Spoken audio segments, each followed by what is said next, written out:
दुख पर चर्चा चल रही थी और 17 प्रवचन लगभग दुख के ऊपर हो गए। 17 यानी खतरा था, वो दुख रूपी खतरा अपन ने 17 अलग अलग प्रवचनों के माध्यम से समझने का प्रयास किया था, जितना भी समझ में आप लोगों के आया। आज का प्रवचन बहुत महत्वपूर्ण प्रवचन है। आज की जितनी बातें हैं वो सार रूप बातें हैं। आज की जितनी बातें वो सूत्रात्मक बातें हैं। आज की जितनी बातें मंत्र रूप में होगी। तो आज का प्रवचन 17 दिनों के सार स्वरूप अंतिम करना है, क्योंकि उस दिन कहा था 17 खतरा है, इसलिए 18 दोषों से रहित बनाइए और इस पर 18वां प्रवचन करिए। तो हमने कहा ठीक, कोई बात नहीं। आज अपन प्रमुख प्रमुख बिंदुओं पर 17 दिन में, क्योंकि बिंदु तो जितने दिए उतने प्रमुख थे। हर प्रवचन में 5-7 बिंदु दिए, अगर उसको लेते चलेंगे तो फिर 17 दिन निकल जाएंगे। तो आज प्रयास करेंगे एक एक बिंदु को उस प्रवचन का सार लेते हुए 18 दिन का अपन 17 दिन का सार 18 दिन में परोसने का प्रयास कर रहे हैं। आज तो आपको बहुत ध्यान से सुनना है और प्रत्येक बात को अपने जीवन में उतारना भी है, और जो लोग इसको लिखना चाहें तो लिख भी सकते हैं, बहुत अच्छा रहेगा। तो प्रारंभ हमने यहाँ से किया था अपनी श्रृंखला का, दुख की श्रृंखला का। दुख मुझे ही क्यों, दुख मुझे ही क्यों, अन्याय मुझ पर ही क्यों, अपमान मेरा ही क्यों, और कष्ट की भरमार मुझ पर ही क्यों, दबते रहना मेरे नसीब में ही क्यों, और बहुत ज़्यादा आंसू बहाना मेरी ही किस्मत में क्यों, मेरा ही दुर्भाग्य ऐसा क्यों है कि मुझे ही आंसू बहाना है। यहाँ से अपनी शुरुआत हुई थी और इसके ऊपर बहुत सारी अपन ने इससे बात करी। उस प्रवचन की मुख्य बात में ये था कि जो नहीं है उसकी सतत याद, जो नहीं है उसकी सतत याद, और जो कम है उसकी सतत व्यग्रता, यही हमें दुख पहुंचाती है। क्या सारभूत बात मैंने उस प्रवचन में बोली थी कि जो नहीं है उसकी सतत याद, जो नहीं है आपके पास उसके पीछे आप पड़े पागल हो रहे हैं, भाग दौड़ कर रहे हैं, उसी के पीछे जो नहीं है उसके पीछे सतत याद, और जो कम है तो लेकिन कम है उसके पीछे सतत व्यग्रता। इस पर अपना पहला प्रवचन इन्हीं बिंदुओं पर और अनेक प्रकार के दृष्टांतों के माध्यम से अपनी बात को रखा था। दूसरा प्रवचन था कि आखिर ये दुख हैं तो इन दुखों को दूर कैसे किया जाए, आखिर कोई तो कारण बताओ इन कष्टों को समाप्त करने का। तो मैंने 2 सूत्र दिए थे। ये 2 सूत्र अगर आपने अपने जीवन में अपना लिए तो वो दुख और कष्ट कहाँ चले जाएंगे आपको पता नहीं चलेगा, और आपके जीवन से वो दुख वो कष्ट स्वतः चले जाएंगे। वो 2 सूत्र थे कि धर्म के रास्ते पर चलना प्रारंभ कर दो। धर्म का अगर आपने हाथ पकड़ लिया, धर्म के साथ आपने अपनी सवारी कर ली, तो निश्चित तौर से वो आपके दुख वो कष्ट समाप्त हो जाएंगे। पहला सूत्र ये था। और दूसरा सूत्र ये था स्वीकार भाव। स्वीकार कर लो, आखिर उन दुखों का जहाँ तक हम इलाज कर सकते हैं करेंगे, पुरुषार्थ करेंगे, जितना कर सकते हैं हमने किया प्रयास, लेकिन जिनको हम कर ही नहीं सकते हैं तो बात यही कही थी, उसको अपने जीवन का एक अंग बना लो और उसे स्वीकार कर लो, उसके साथ मित्रवत व्यवहार करो, और अपने जीवन में जैसे हर चीज एक चीज़ का आपने हर वस्तु का एक बनाया था कि हाँ ये मेरे जीवन की एक हैबिट है, तो उस दुख को भी एक हैबिट बना लो, उस दुख को अपने जीवन का स्वरूप बना लो। तो अब आप उस दुख को अपना जीवन का स्वरूप बना लोगे तो वो दुख नहीं लगेगा, वो आपको जीवन में व्यतीत हो जाएगा। दूसरा सूत्र ये था। तो क्या था? धर्म के रास्ते पर चलना। जो व्यक्ति धर्म के रास्ते पर चलता है उसके जीवन में आए हुए दुख और कष्ट स्वतः कम से लगते हैं, लगते ही नहीं हैं, ये मान के चलना। और दूसरा था स्वीकार भाव। अनेकों उदाहरण दिए, अनेकों बातें इस पे रखी हमने कि स्वीकार भाव क्या होता है, और आपने उसको भली भांति समझा। बहुत मार्मिक प्रवचन था ये वाला भी। फिर हम तीसरे प्रवचन में जो बात बोली थी वो महत्वपूर्णता से ये बात बोली थी कि भविष्य में, बहुत अच्छी बात है, सुनो, सारभूत बात बोली, पूरे प्रवचन का सार बोल रहा हूं मैं। भविष्य में ऐसी कोई शांति नहीं विद्यमान है जो वर्तमान क्षण में न छिपी हो। क्या बोला? भविष्य में ऐसी कोई शांति विद्यमान नहीं है जो वर्तमान क्षण में न छिपी हो। हर वर्तमान क्षण में शांति है, बशर्त आपको उस शांति का अनुभव करते आना चाहिए। बशर्त क्या है? उस शांति को आप परखोगे, पहचानोगे, तब शांति से पहचान कर पाओगे। आप स्वयं जबरदस्ती उद्वेलित हो रहे हो, अपने आप को कष्ट का अनुभव कर रहे हो, अपने आप के परिणामों को संकलित कर रहे हो, इसमें दोष आपका है। वर्तमान क्षण में शांति छिपी है, आप ढूंढो उस शांति को तो मिलेगी शांति। आप ढूंढने का प्रयास ही नहीं कर रहे हैं, आप शांति की ओर जाने का प्रयास ही नहीं कर रहे हैं और अपने आप को दुख का, कष्ट का अनुभव स्वयं कर रहे हैं। इसमें स्वयं की गलती है। इसलिए आपको लगता है मेरे जीवन में एक कमी है, उस कमी को छोड़ो।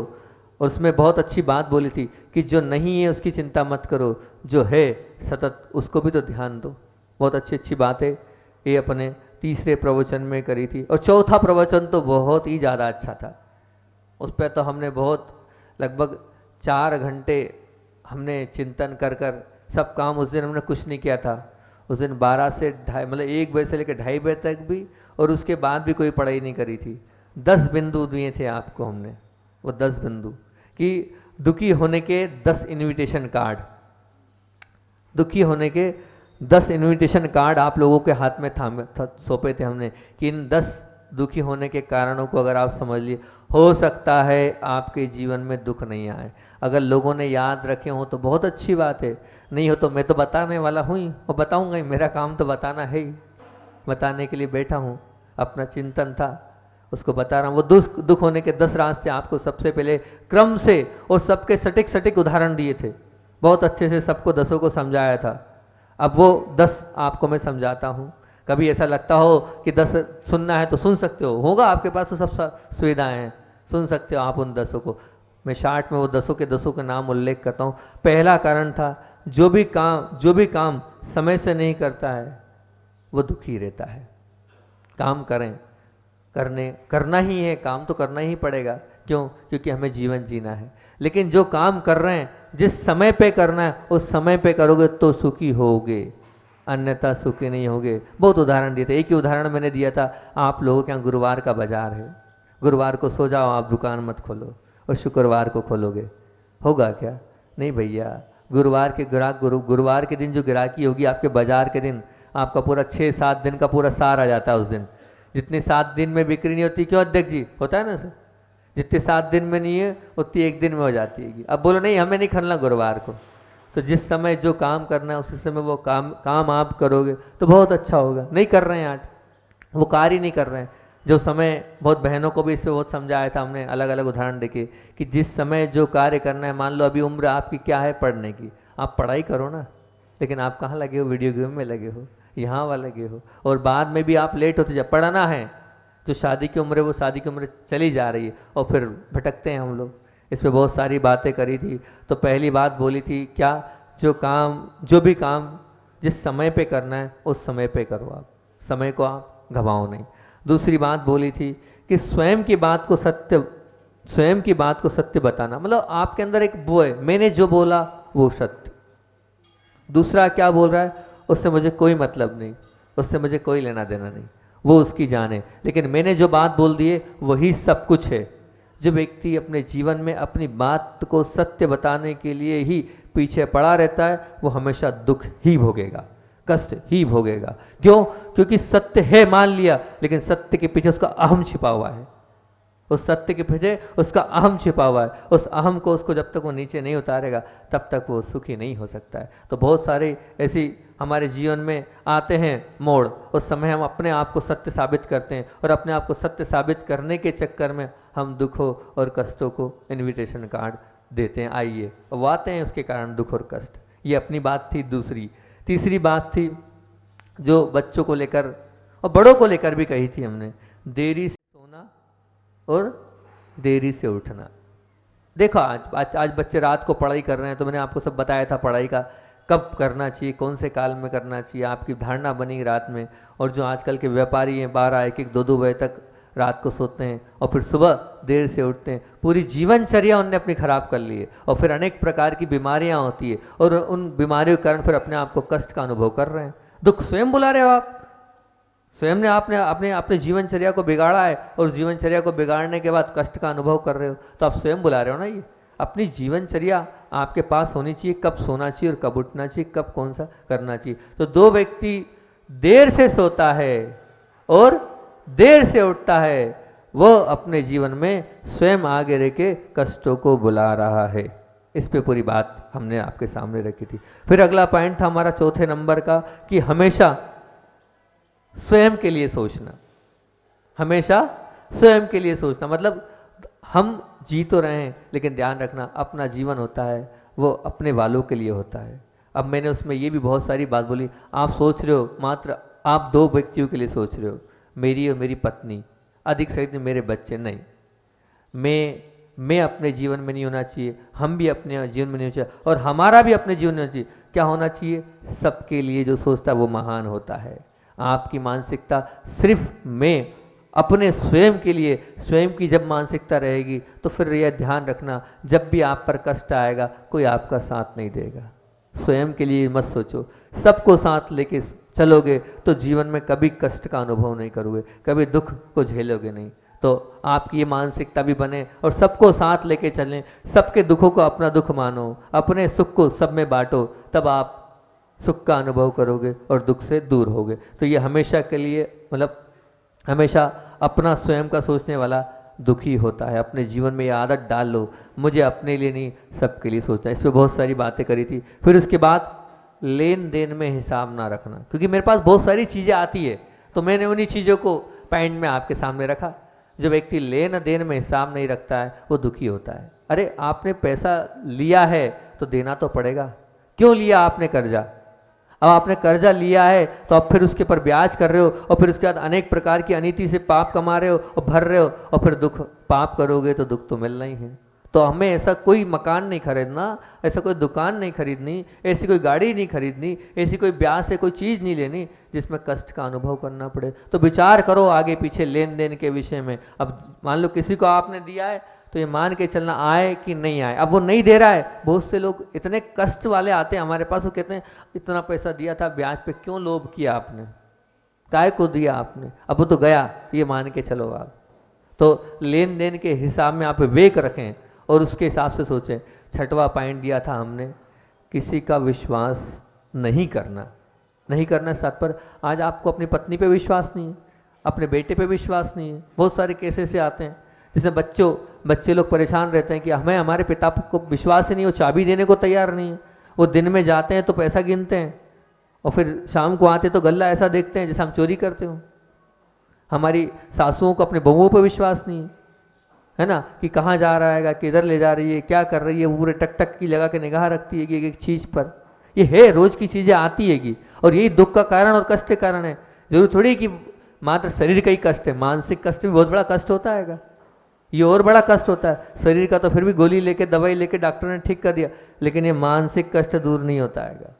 तो आपको अपने जीवन में विश्वास तो करना पड़ेगा। कब तक आप 24 घंटे तक निगाह रखोगे अपने बच्चों की, अपनी बहू की, अपने पति की, जिन की भी, जैसा भी आपका अपना खुद का सोचो आप कि हमें तो विश्वास, मैं ये नहीं कह रहा हूँ एकदम विश्वास करो आप, ये भी मैं नहीं कह रहा हूँ, परंतु फिर भी विश्वास तो करना पड़ेगा ना। विश्वास नहीं करेंगे तो हम कब तक अपने दिमाग में शंका की एक बीज को बोते रहेंगे। वो शंका ही तो हमारे कष्ट का कारण है। स्वयं भी कष्ट का अनुभव कर रहे हैं और सामने वाले को भी कष्ट दिला रहे हैं। तो ये बात थी कि किसी का विश्वास नहीं करना, विश्वास तो हमें करना पड़ेगा चाहे जो हो। फिर भले विश्वास के बाद धोखा खा जाए तो अपना पाप पुण्य, लेकिन विश्वास के बिना जीवन नहीं चलता है। फिर अगला पॉइंट दिया था हमने, किसी के लिए कुछ कहना फिर वह ना करना। देखो, आप अपने जीवन में अगर कोई कमिटमेंट करो, अगर आप अपने जीवन में कोई कमिटमेंट कर रहे हो तो उसको पूरा करो। अगर कमिटमेंट पूरा नहीं कर रहे हो वो गलत बात, निश्चित तौर से आप उसको दुखी कर रहे हो और फिर वो दुखी होगा तो आपको भी दुख में डालेगा, कष्ट में डालेगा। जो भी कमिटमेंट हो आपका, वो कमिटमेंट पूरा होना चाहिए। आपका पढ़ाई का कमिटमेंट आपने अपने परिवार वालों से किया, वो कमिटमेंट आपको पूरा करना चाहिए। आपका और भी कोई कमिटमेंट है, आपका दान का कमिटमेंट है, आपको वो दान कमिटमेंट पूरा करना चाहिए समय से। जो भी कमिटमेंट है, हर प्रकार का कमिटमेंट करो मत, और करो तो पूरा करो, जी जान से करो, और करोगे तो होगा। ऐसा नहीं कि नहीं होगा कि आपने कमिटमेंट कर दिया, अब अंदर से दान देने की इच्छा आएगा, अपने कमिटमेंट अब दोगे तभी तो होगा। आपने मानसिकता ही नहीं बनाई कि हम दे दें, आप दोगे, विचार करोगे तो ध्यान रखना जो देता है तो अपने आप वहां से आता है और आएगा। आपका कमिटमेंट पूरा होगा, निश्चित होगा। भाव होना चाहिए कमिटमेंट पूरा करने की। फिर बोला था, अगला हमने पॉइंट बोला था कि किसी कारण बिना कारण झूठ बोलना। अगला था हमारा 8वां नंबर का, बिना कारण। हम अपने खुद के जीवन में बहुत बार कष्टों का और दुख का अनुभव इसलिए करते कि जबरदस्ती, मतलब झूठ अपने आप भूल जाता है वो। हम दोस्ती यारी में खड़े हैं, वहाँ चौराहे पे खड़े हैं और झूठ बोल देते हैं। अब वो झूठ हमारे कष्ट का कारण बन जाता है। वहीं हम अब कहीं और किसी बीच में बैठे हैं और वहाँ मुंह से झूठ निकल जाता है। अब उस झूठ को बोलने के चक्कर, एक झूठ के चक्कर में फिर 10 झूठ बोलना पड़ते हैं, और फिर वो 10 झूठ अपने आप आपको कष्ट में डालते हैं। अनेक उदाहरण इसके भी दिए हमने। तो अपने जीवन में बिना कारण झूठ ना बोलें। क्या मतलब बिना कारण झूठ बोलने से? वो झूठ दुख में ही, कष्ट में ही डालेगा आपको। फिर उसके बाद अगला था, बिना मांगे सलाह ना दें। बिना मांगे सलाह, सब कुछ भी हो भाई, सामने वाला निवेदन करे तो सलाह दो ना। आपने सलाह दे भी दी, मान लिया आपके बहुत अच्छे भाव है, उसका अच्छा करने का है, लेकिन आपके निमित्त से अच्छा होना ही नहीं है उसको, तो क्या मतलब? तो आचार्य श्री बार बार कहते वहीं झुको जो बार बार कहे। आचार्य श्री 4 बार जाओ तब कहते हैं हाँ ठीक है कर लो। बिना मांगे गुरुजी कभी सलाह नहीं देते, और मांगने में भी एक बार में नहीं। वो आचार्य श्री बोलते अभी एक बार आया, परीक्षा तो लेने दो, ऊपर ऊपर आया है, कैसे आया है, 3-3 4-4 बार आता है, फिर बोलते हैं हाँ ठीक है ऐसा कर लो। और आप तो बिना मांगे पहुंच जाते हो उसके पास, और ये ऐसा कर लो वैसा कर लो। क्यों दें हम सलाह? हैं, खुद के भी जीवन को कष्ट में डाल रहे हो और सामने वाले को नहीं देना हमें सलाह। बिना मांगे सलाह नहीं देना। वो उसका जीवन उसके हिसाब से जिए, मैं मेरा जीवन मेरे हिसाब से, तो मेरी सलाह मेरे पास। वो मांगे हमसे तो फिर शर्त होके दो, पर बिना मांगे नहीं दो। उसके कारण भी बहुत सारे कष्ट का अनुभव हमें होता है। फिर वो चढ़ जाता है, आपने सलाह दी नहीं हुआ, वो चढ़ गया आपके ऊपर, फिर आपका आदरोद्वान बढ़ गया, अरे मैंने तो अच्छा करा था, मैं क्या बुरा हो गया। फिर उसके बाद ये था 10वां बहुत महत्वपूर्ण कारण था। इस समय जितने भी लोग हैं बहुत सारे इस कारण से दुखी होते हैं, भूतकाल के सुख को याद करना। अब भूतकाल में हम ऐसे थे, हम वैसे थे, वो था हमारा, ये था हमारा, अब नहीं है। अब है तो है नहीं और आना है नहीं, फिर भी दुखी हो रहे हैं। फिर भी क्या हो रहे हैं? दुखी होते जा रहे हैं। तो भूतकाल के सुख को याद करना भी क्या है? अपने आप को कष्ट में डालना है। क्यों याद कर रहे हो भूत की चीजों को? वो होना भी नहीं है और होगी भी नहीं, तो क्यों हम कष्ट का अनुभव करें? तो भूतकाल की चीज़ों को याद करके भी कष्ट का अनुभव करते हैं। ऐसे 10 पॉइंट दुख के इनविटेशन कार्ड आपके सामने रखे थे, बहुत व्यवस्थित रूप से अलग अलग उदाहरणों के माध्यम से रखे थे। फिर अगला प्रवचन था हमारा, क्या था? बहुत अच्छी बात थी, क्या है आखिर दुख और क्या है आखिर सुख। तो एक बात पर विशेष जोर दिया था मैंने, औरों की अपेक्षा करना यही सच्चा दुख है। औरों की अपेक्षा करना यही सच्चा दुख है, और किसी की अपेक्षा नहीं रखना यही सच्चा सुख है। ये मैं उस दिन बात थी अपनी, 1-2 बातें करी थी। तो पहली बात उसमें अपन ने ये करी थी कि बस आपको दुख का कारण क्या? अपेक्षा। आपको बच्चे से अपेक्षा है, आपको पत्नी से अपेक्षा है, आपको पिता से अपेक्षा है, आपको कस्टमर से अपेक्षा है, आपको अपने जो मालिक है उससे अपेक्षा है। अब वो अपेक्षा जरूरी नहीं है आपकी पूरी हो। अब जब पूरी नहीं होती है, वही अपेक्षा ही मूलतः दुख का कारण है। वही अपेक्षा दुख का मूल कारण है। तो हमें वो अपेक्षा ही नहीं करना। क्यों हम अपेक्षा करें ऐसी? उस अपेक्षा को दरकिनार कर दें हम। तो उसके बाद मैंने बोला सुख का क्या कारण? तो किसी की अपेक्षा नहीं करना ही सुख है। सच्चा सुख चाहिए, हमें कोई मतलब नहीं। हम तो हमारा जीवन सरलता सहजता से निकालेंगे, किसी से कोई लेना देना नहीं। जो मिल गया सो ठीक, नहीं मिला तो कोई दिक्कत नहीं। कर्तव्य था, उनने किया, नहीं किया नहीं किया। हम क्यों पीछे पड़ रहे हैं कि तुम कर्तव्य करो बेटा और ये काम करो हमारे लिए, तुम्हारा कर्तव्य बनता है, हम तुम्हारे पिता हैं तो तुम्हें ये करना चाहिए। हम तुम्हारे बेटा भी कहे कि हाँ आप हमारे माता पिता था, अब नहीं, कोई दिक्कत नहीं, हमें जितना मिलना था मिल गया। तो जो दुख का आगे की अपेक्षा, क्या कहा? दुख का प्रमुख कारण क्या था? अपेक्षा करना। और सुख का प्रमुख कारण क्या? अपेक्षा नहीं करना। इसमें एक और बात बोली थी मैंने जो बहुत महत्वपूर्ण थी इस प्रवचन में, दुख के समय दुख मुझ पर ही क्यों आते हैं? आप बार बार ये बोलते हो ना कि दुख के समय, मतलब ये चिंतन करते दुख मुझ पर ही क्यों आते हैं। तो उसका अपोजिट मैंने आपसे पूछा था प्रश्न उत्तर की शैली में, सुख के समय सुख मुझ पर ही क्यों आते हैं? आप ऐसा क्यों नहीं पूछते? ये वाली बात पूछी थी ना मैंने। आप बार बार दुख के समय पूछते हो कि दुख मुझ पर ही क्यों। तो मैंने प्रश्न किया था आपसे, किसी ने कोई जवाब नहीं दिया था इस बात को लेकर, बहुत खोला था हमने कि सुख के समय आप अपने आप से ये क्यों नहीं पूछते हो कि सुख मुझ पर ही क्यों, सुख मुझ पर ही क्यों। और बहुत सारे बताए थे कि आपके पास क्या क्या सुख है, हाथ है, पैर है, सब कुछ अच्छा है, वो देखो दूसरे के पास तो कुछ भी नहीं है। उन सुखों के प्रति आपको कोई भी कहना चाहिए धन्यवाद का भाव नहीं अंदर से, बस दुख के पीछे आप आक्रोशित और व्याकुल हो रहे हो, अपने आप को आतंकित कर रहे हो। पर जो सुख मिला है उसमें आप ये नहीं विचार कर रहे हो कि सुख के समय सुख मुझ पर ही क्यों। कभी आपने एक बार भी अपने मन में ये चिंतन किया कि मैं आज इतना सुखी हूँ तो सुखी मुझ पर इतना सारा सुख क्यों है, मेरी दुकान इतनी क्यों चल रही है, मेरे पास ही गाड़ी क्यों है, मेरे पास ही बंगला क्यों है, मेरे पास ही करोड़ों क्यों है। पहले ये भी तो चिंतन करो। जब ये चिंतन करोगे तो अपने आप वो दुख दूर हो जाएगा। फिर उसके बाद हमने 4 चीज़ों पर, 4 प्रकार के दुखों पर बात करी थी। 2 दिन लगे थे उसमें भी। 4 क्या पता याद है कि नहीं है, बताओ याद है नहीं है, हैं? अभाव का दुख, बहुत बढ़िया है, इतना ही बता दिया हम खुश हो गए। अभाव का दुख, वियोग का दुख और संयोग का दुख और संयोग का दुख, संयोग का दुख और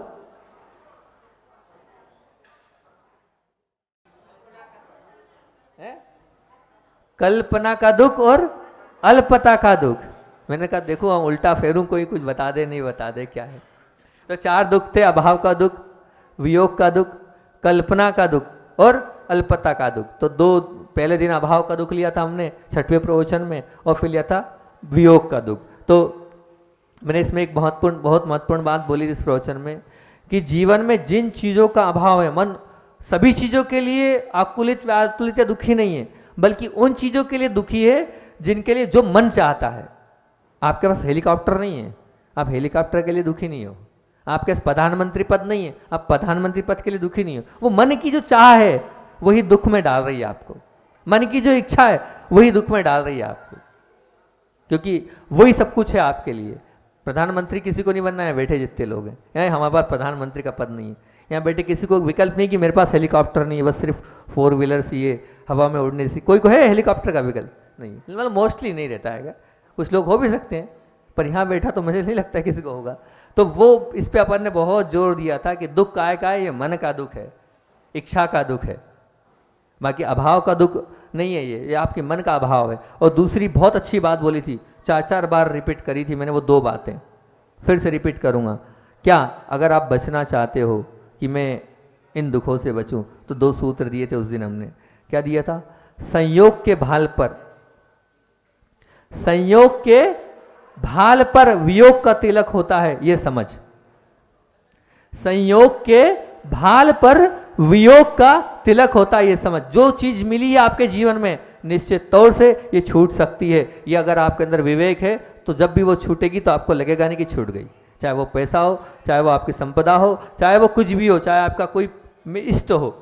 ये इष्ट मेरे साथ है, क्या पता कब चला जाए, कोई भरोसा नहीं मेरा बेटा कब चला जाए, क्योंकि कोई अजर अमर नहीं, कब मेरे पिता चले जाएं, कब मेरी धर्मपत्नी चले जाएं। तो ये वाली बात बोली थी और बहुत अच्छे से खोली थी कि संयोग के भाल पर वियोग का तिलक होता है। इस समझ को अपने जीवन का सूत्र बना लेना तो कभी दुखी नहीं हो गया। ये वाली बात बोली थी। फिर उसके बाद क्या बोली थी? उसके बाद एक और बात बोली थी, 2 बातें बोली थी उस दिन हमने कि संयोग की उपस्थिति में उसका उपयोग कर लेने की इच्छा तो होगी, इच्छा तो हो। अब बहुत सारी चीजें हैं, धन है, मकान है, दुकान है, इन सब की इच्छा तो हो पर आसक्ति ना हो। इच्छा तो हो पर आसक्ति ना हो। खूब इच्छा करो आप, जो मिला है मना नहीं है आपकी, पर आसक्ति के साथ मत करो। जहां आसक्ति होगी तो जब वो नहीं मिलेगा ना तो आपके अंदर दुख और कष्ट की एक कसक रह जाएगी। अरे वो चला गया, मेरे हाथ से चला गया। तो जो भी मिल रहा है उसको भोगो, भोगने की मनाही नहीं है। जीवन मिला है तो उपभोग तो करोगे आप, लेकिन आसक्ति के साथ मत करो, तो आपको कभी कष्ट नहीं होगा। फिर उसके बाद 7वां प्रवचन था अपना काल्पनिक दुख और अल्पता का दुख। काल्पनिक दुख पर भी बहुत सारे उदाहरण दिए थे कल्पना के ऊपर, और अब समय हो रहा है उनको कहाँ खोले हम। और फिर उसके बाद अल्पता का दुख, अल्पता पे भी अनेक उदाहरण देकर आपको मैंने समझाया था कि आप क्यों परेशान हैं कल्पना के और अल्पता के दुख से। फिर 8वां प्रवचन जो दिया था वो बहुत अच्छा था, उसकी भी जो शुरुआत करी थी वो बड़ी अच्छी करी थी कि दुनिया में अच्छे बनने वाले और दुनिया में अच्छे बनने वालों को या जो अच्छा बना है उनको या अच्छे मार्ग पर जो चल रहे हैं उन्हीं को कष्ट क्यों? आखिर उनको ही कष्ट क्यों हो रहे हैं? जो अच्छे हैं या जो अच्छे बनने की इच्छा रख रहे हैं या जो अच्छे बनने वाले हैं उनको ही कष्ट क्यों? उदाहरणों के माध्यम से समझाया था कि उनको कष्ट क्यों। अनेक अलग अलग उदाहरण दिए थे उसको, उस विषय को लेकर भी, क्योंकि समय अपना हो गया इसलिए अब आगे उसको ज़्यादा नहीं खोलते हुए अभी 4 प्रवचन 5 प्रवचन का मैटर और देना है तो फिर 1900 प्रवचन हो जाएगा 18 की जगह। फिर उसके बाद अपन अगले बात बोली थी, मूल बात बोल देता हूँ मैं। धर्म का फल शीघ्र चाहते हो, बहुत अच्छा, इस पर तो बहुत आप इसको अपने जीवन की गांठ बना लेना। बिल्कुल बहुत महत्वपूर्ण बात बोल रहा हूँ मैं, बिल्कुल ध्यान से सुनना। ये वाली बात उस दिन बहुत अच्छी, मुझे खुद भी अच्छी लगी कि कहाँ से आ गई ये बात, लेकिन बहुत अच्छी बात है। धर्म का फल शीघ्र चाहते हो तो पाप का फल शीघ्र क्यों नहीं चाहते? धर्म का फल शीघ्र चाहते हो तो पाप का फल शीघ्र क्यों नहीं चाहते? आप बताओ। 24 घंटे में से आधा घंटा, पौन घंटा, 1 घंटा, 1.5 घंटा, 2 घंटा धर्म करते हो, 22 घंटे पाप करते हो। आप धर्म की बात करते हो कि उस 2 घंटे का फल तुरंत चाहिए, तो 22 घंटे का फल भी तुरंत लो। वो तो ऊपर वाले की बढ़िया बैलेंस शीट है कि वो चला रहा है, नहीं तो आप जी भी नहीं पाओगे, इतने कष्ट में अनुभव करोगे। विचार करो दिन भर में कितना पाप करते हो आप, विचार कर लेना इस चीज़ को कि आप दिन भर में कितना पाप कर रहे हो। तो यही मैं बार बार बोल रहा हूँ आपसे कि आपको धर्म का फल शीघ्र चाहते हो तो पाप का फल भी शीघ्र चाहो, तो अपने आप आपको लगेगा मेरे को बहुत कुछ मिल रहा है। मैं तो 22 घंटे पाप किए थे भाई। 2 घंटे धर्म कर रहे हो आप, ज़्यादा ज़्यादा कितने कर रहे हो? 2 घंटा बहुत बोल दिया मैंने, आजकल 2 घंटे भी कोई नहीं कर रहा है। 22 घंटे पाप कर रहे हो आप, 2 घंटे धर्म किया, तो 22 घंटे का पाप और 2 घंटे का पुण्य मिला लो, रेशो कर लो, आप तो बैलेंस शीट वाले बनिए आदमी हो। क्या मिलना चाहिए आपको?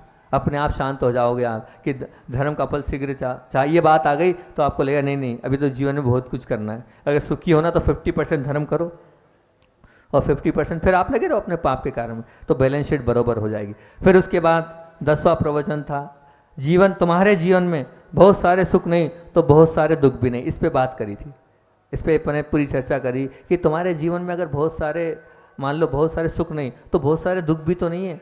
फिर आप विचार करना अपने नीचे वालों को कि नीचे वाले कैसे हैं वो, और उनके दुखों की चिंतन करना कि हाँ उसके पास तो ये भी नहीं है, मेरे पास तो मकान है, उसके पास तो झोपड़ी भी रहने को नहीं है। इस पे चर्चा करी थी। हाँ मेरे पास तो मुख है, आँख है, सब कुछ है, उसके पास तो वो भी नहीं है। तो इस पर अपन ने बहुत विस्तार से चर्चा करी थी। फिर अगला 11वां प्रवचन था अपना, मन की कमजोरी से ही दुख कम होता है। उस मतलब ये जो दुख है ये मन की कमजोरी के कारण, ये दुख कम होते हुए भी अधिक लग रहा है। दुख तो कम है लेकिन हमारी मन की कमजोरी ने उसको बहुत अधिक मान लिया। जरा सा सिर दर्द है पर सिर पूरे घर को माथे पर उठा रखा है आपने, थोड़े से कष्ट में आपने उसको बहुत बड़ा बना रखा है। तो थोड़ा सा अपना जो थोड़ा सा वो है मन की कमजोरी है, वो दुख को अधिक लगती है। 12वां प्रवचन अपना, बहुत जल्दी जल्दी कर रहा हूँ, समय हो रहेगा। 12वां प्रवचन था, सुख केवल धर्म का ही फल है, पापी सुखी क्यों? अगर मान लो धर्म का सुख केवल धर्म का ही फल है, सुख धर्म का ही फल है, तो जो पापी है वो सुखी क्यों? इस पर भी चर्चा करी थी कि पापी सुखी क्यों है और धर्मात्मा दुखी क्यों है, इस पर पूरी बात करी थी। और फिर 13वां प्रवचन था अपना, तृप्ति और आशा। तृप्ति और आशा, इस पर बात करी थी अपन ने कि ये तृप्ति और आशा इसी ने संसार में सबको अटका रखा है। आज जितने लोग अटके इस तृप्ति और आशा के चक्कर में ही हैं। अनेक उदाहरण के माध्यम से बात रखी थी। फिर 14वां प्रवचन था अपना, और वह था आज का सुख। आज का सुख भूतकाल के धर्म की व्याख्या करता है। आज का सुख भूतकाल के धर्म की व्याख्या और विवेचन करता है। आज जो भी है वो भूतकाल के धर्म को बता रहा है। ये मान के चलना, जो भी आपके पास ऐश्वर्य है, सुख संपदा है, सब कुछ अच्छा है, वो सब पूर्व के भूतकाल के धर्म को बता रहा है। फिर उसके बाद 15वां प्रवचन था, प्रत्येक दुख के पीछे पाप है। इस पर विशेष तौर से अनेक उदाहरण के माध्यम से अपन ने चर्चा करी थी कि जितना भी दुख मिल रहा है उसके पीछे कौन है बेक में सहारा देने वाला? वो है पाप, है ना।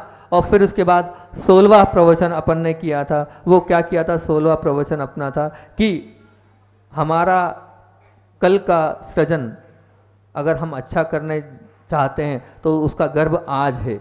आज हमने अच्छा किया तो कल हमारा अच्छा होगा। आज हम व्यवस्थित रहे तो कल हमारे को सब कुछ व्यवस्थित मिलेगा। मतलब हमारा भविष्य वर्तमान के गर्भ में है। इस पर अपन ने बात करी थी। और फिर उसके बाद 16वां प्रवचन अंतिम प्रवचन था। 3 चीज़ें उस दिन हमने बोली थी, तीनों की तीनों बहुत व्यवस्थित। मित्ति में शव भूदेशु, और खमामि सब जीवानम और शिवमस्तु सर्व जगत। इस प्रकार से इस तीनों चीज़ों को बताया था कि अगर आप स्वयं दुखी हैं तो इन तीनों जो तीन बातें, इन तीनों बातों से भी आपका सूत्र था, इन तीनों से आप क्या सबके लिए आप कहोगे, अगर दुख से अगर दुश्मनी करोगे तो निश्चित तौर से ये तीनों सूत्र आपके जीवन में नहीं घटेंगे। इस प्रकार पूरे 17वां प्रवचन, पूरे 17 प्रवचन आपके सामने सारभूत में आज 18वें दिन हमने रख दिए हैं। अब जिसको जितना समझ में आए उतनी अच्छी बात है। अब कल से देखेंगे कोई नया चिंतन आता है तो लेंगे और अपनी प्रक्रिया प्रारंभ करेंगे। इतना ही रखते हैं। बोलिए आचार्य भगवान विद्यासागर जी महामुनि राज की।